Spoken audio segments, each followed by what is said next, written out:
La columna de las Heras acampa en la estancia de Uspallata. Ahí estaba la posta de Uspallata, que era la que jugó también un papel fundamental porque tenía que recibir las comunicaciones que mandaba o Soler o San Martín desde la columna principal para avisar a las Heras que avanzara o retardara la marcha de acuerdo con el itinerario que iba haciendo la columna principal para que las dos desembocaran al mismo tiempo ya del otro lado de la cordillera.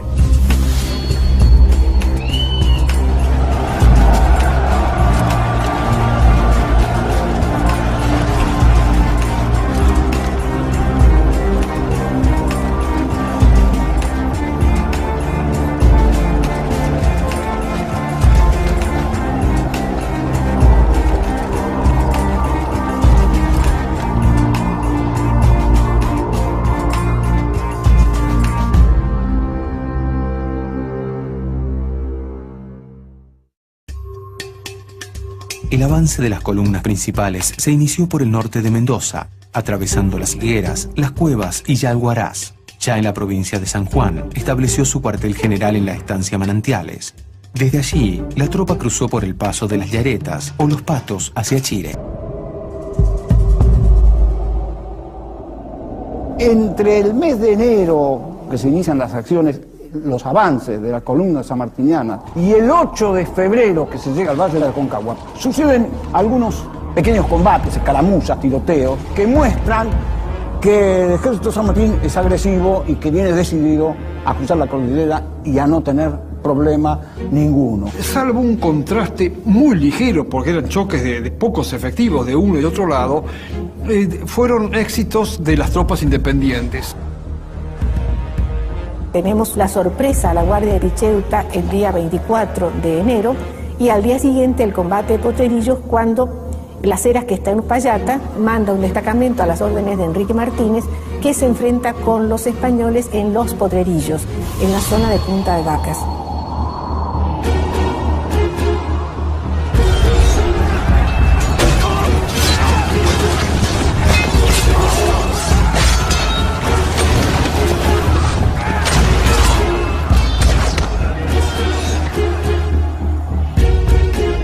Para San Martín, la liberación del territorio chileno era una empresa claramente amenazada por dos obstáculos: las tropas realistas, que esperarían al ejército una vez atravesada la cordillera, y la propia naturaleza, cuyos accidentes principales diezmarían la fuerza de las tropas patriotas. Un tramo dificilísimo para la columna principal fue, por ejemplo, ascender el Espinacito, la cordillera del Espinacito en San Juan.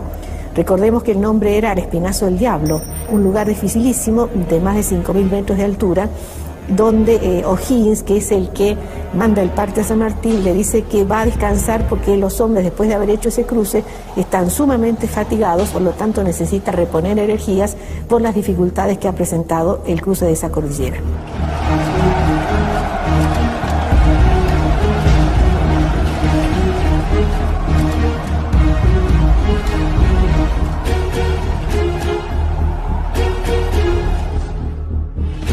La columna de Cabot atravesó San Juan, donde integró a sus fuerzas a una partida de milicianos y franqueó el paso de Guana. Luego de promover la insurrección en la región, el 15 de febrero entraba triunfante en Coquimbo. Por el extremo norte, el ejército de Manuel Belgrano destacó un contingente de milicianos e infantes, dirigidos por Celada y Dávila. Atravesando el paso de Comecaballos, sorprendieron a la avanzada realista y el 13 de febrero tomaban Copiapó.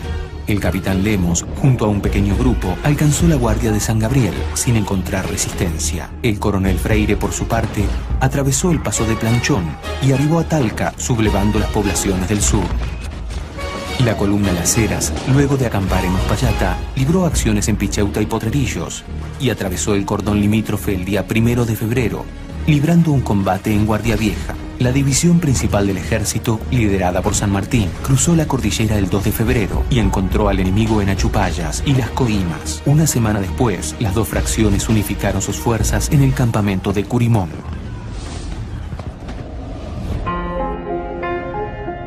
En el informe oficial dirigido al director supremo, el general San Martín deja constancia que entre los que perecieron por el frío, los enfermos y las deserciones, ha perdido unos 400 hombres.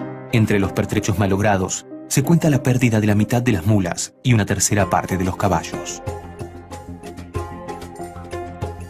El cruce de cordillera es una operación militar digna de ser estudiada, y así lo fue en muchas academias internacionales. La estrategia para atravesar la cordillera y llegar a Chile con un ejército capaz de reconquistar el territorio consistió en organizar 6 columnas a lo largo de 2000 kilómetros, obligando al gobernador Marcó del Pont a dispersar sus fuerzas. San Martín había reconocido los pasos por los cuales se iba a marchar y previó una maniobra de distracción con las 2 columnas del norte y las 2 columnas del sur. Y dentro de las columnas centrales, caer justo sobre la dirección de Santiago de Chile para tomar la capital. A esto se sumó un aparato de inteligencia destinado a diseminar noticias falsas sobre la ubicación de la... Sabían que la cordillera era el centro de acción ofensivo de las tropas independientes. O sea que antes de la batalla de Chacabuco, febrero del año 17, hubieron combates de avanzada. Una vez que se llegaba a las alturas máximas de la cordillera, de los pasos más altos, 3.800 metros, empezaba el camino de bajada. Y empezaba el otro escollo, que eran las vanguardias del ejército realista, que estaban esperando ver al ejército de los Andes aparecer por los valles de la cordillera del lado chileno para avisarle al grueso del ejército realista para que los viniera a atacar. La columna principal, a las órdenes de José de San Martín y Bernardo O'Higgins, combatió en Achupallas el 4 de febrero de 1817 y 3 días después en Las Coimas, obligando a los españoles a replegarse. La columna comandada por Gregorio de las Heras libró escaramuzas en Picheuta, Potrerillos y Guardia Vieja. Por el sur, las columnas al mando de Freire y Lemos consiguieron sus objetivos, revolucionando la zona cercana a Talca. En el norte, mientras tanto, Cabot llevó sus tropas hasta Coquimbo, en tanto la división auxiliar proveniente de La Rioja se hizo con las poblaciones de Copiapó y Huayco. Tan en secreto había mantenido San Martín esta estrategia de las 6 columnas que las autoridades españolas fueron sorprendidas totalmente y de este modo Marcó del Pont no se enteró que estaba cayendo el norte de Chile en poder de los patriotas.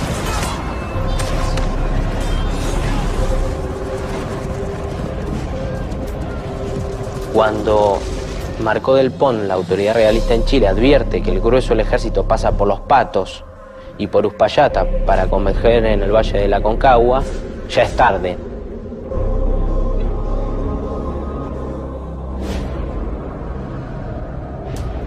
...1817, enero. En el norte del continente, Simón Bolívar organiza la reconquista de Venezuela, consolidando la primera fase de su campaña libertadora. En el Río de la Plata, fuerzas portuguesas invaden la banda oriental y expulsan al ejército de Gervasio Artigas, obligándolo a replegarse en el litoral. En el Alto Perú, la expedición encabezada por José de la Serna sostiene el dominio realista sobre Jujuy, hostigado permanentemente por los gauchos de Güemes.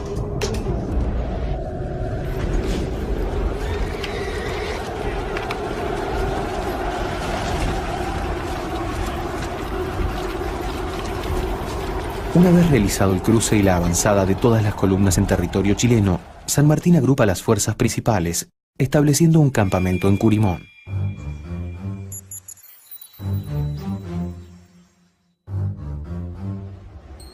Había un lugar donde San Martín había previsto que ahí iba a dar la batalla, que es la cuesta de Chacabuco, en la cresta de la cuesta, llamemos así.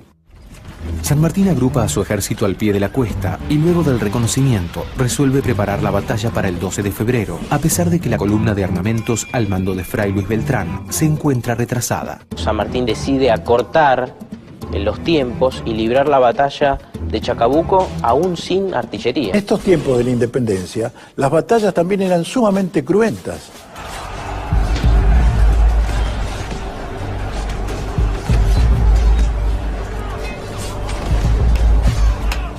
La gente, en un culto al valor que era bastante desmedido, consideraba que no se podía presentar frente al enemigo si no era con colores muy vivos, para mostrar valentía y arrojo. Como ustedes comprenden, esa era la mejor manera de morir. Y esto lo realizaban tanto los españoles como los criollos.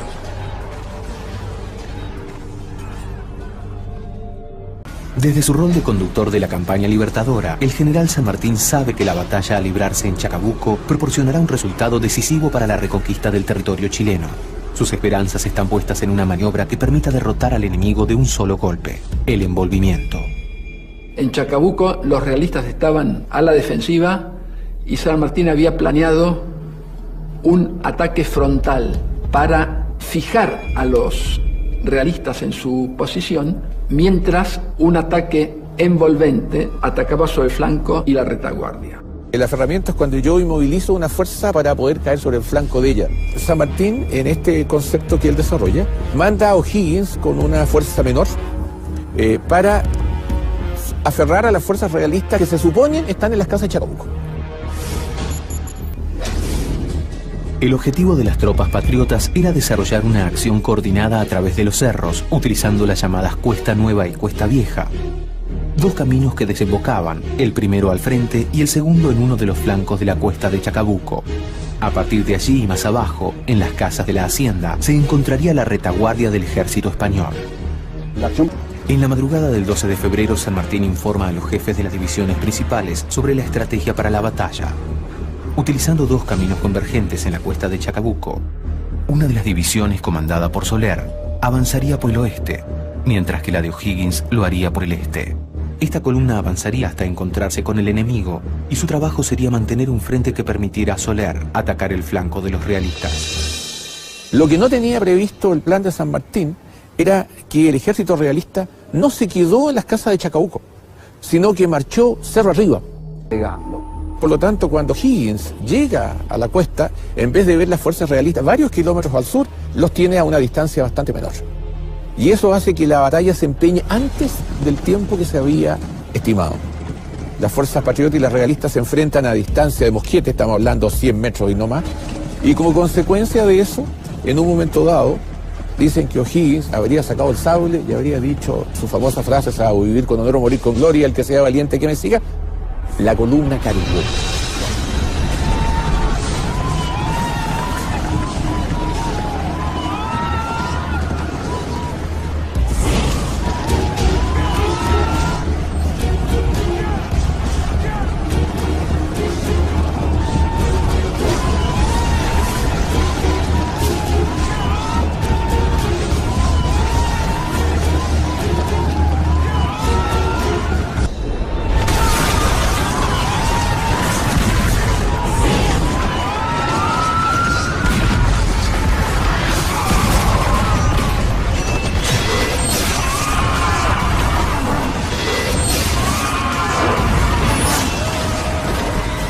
En la primera carga, O'Higgins fue derrotado por los españoles.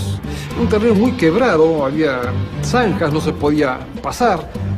En la retaguardia patriota, la noticia de que la división O'Higgins ha perdido la posición estratégica obliga a San Martín a enviar a la tropa de Soler en su auxilio. La gravedad del momento es evidente, tanto que el propio jefe del ejército decide abandonar su puesto y desplazarse al frente de batalla. San Martín, al enterarse de esto, por un parte que le manda a Sapiola, están detenidos y en derrota, le manda a Soler la orden de que se apure cuanto antes y ataque el flanco con lo que pueda. Inmediatamente parte de Decán y San Martín, a galope tendido, baja la cuesta. En el momento en que O'Higgins de nuevo se disponía a atacar nuevamente frontalmente la posición. Y ese es el momento en que entra San Martín al campo de batalla. Le han avisado la dificultad que existe. Él trae el resto de los granaderos a caballo y su escolta. Entonces la caballería cambia de flanco. En vez de atacar por el flanco derecho, ataca por el flanco izquierdo. Envuelve el área derecha realista. Los dos batallones atacan en columna por el centro. Y se rompe la línea realista.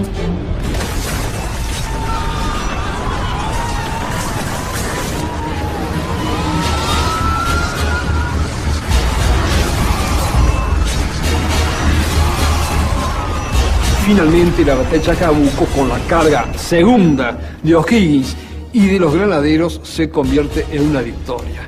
La persecución fue intensa, la fuerza de caballería realista se había prácticamente retirado del campo de batalla y la infantería realista fue perseguida a varios kilómetros. Quiso rehacerse Maroto, no lo pudo hacer y prácticamente con eso se dio por finalizada la batalla a eso de las 3 a 4 de la tarde.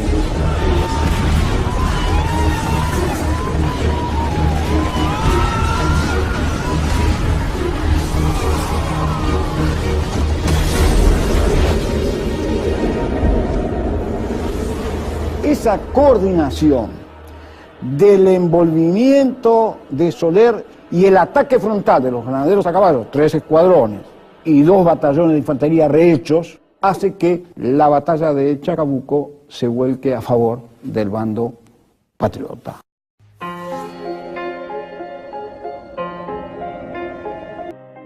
Como resultado del enfrentamiento en la batalla de Chacabuco, las fuerzas patriotas sufrieron la baja de 12 hombres muertos en combate y 120 resultaron heridos.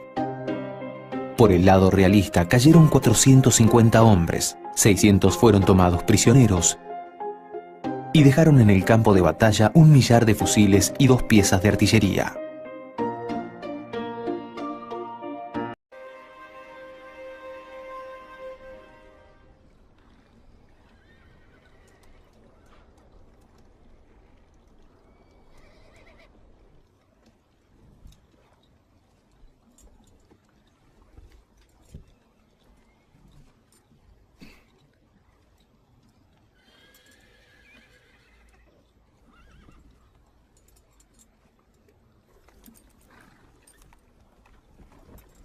¡Soldados! Todos y cada uno de ustedes conocen el esfuerzo y las dificultades por las que hemos pasado. Llegar hasta aquí es bastante, pero nunca suficiente. ¡El enemigo espera! ¡Y espera bien armado, señores!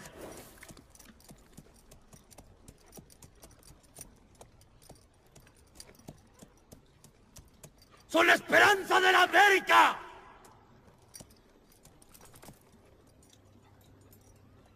Todos y cada uno de ustedes lleva consigo lo más importante: la libertad.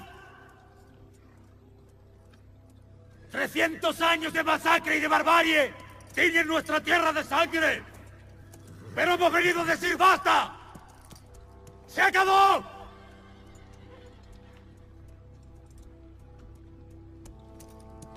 ¡Soldados! Se me llena el corazón al ver tantos guerreros dispuestos.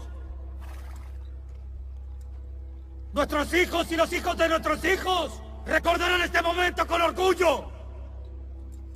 Porque les dejaremos una tierra digna de ser vivida. Donde puedan sembrar, crecer y prosperar, libres de toda cadena. Donde cada hombre pueda decidir su destino, sin importar su color, su linaje, su procedencia, ni qué carajo. Porque todos somos iguales ante el Supremo, así como somos iguales ante la muerte. Porque cualquier hijo de mujer merece ser libre, de una vez y para siempre. ¡Seamos libres! ¡Que lo demás no importa nada! ¡Viva la patria! ¡Viva!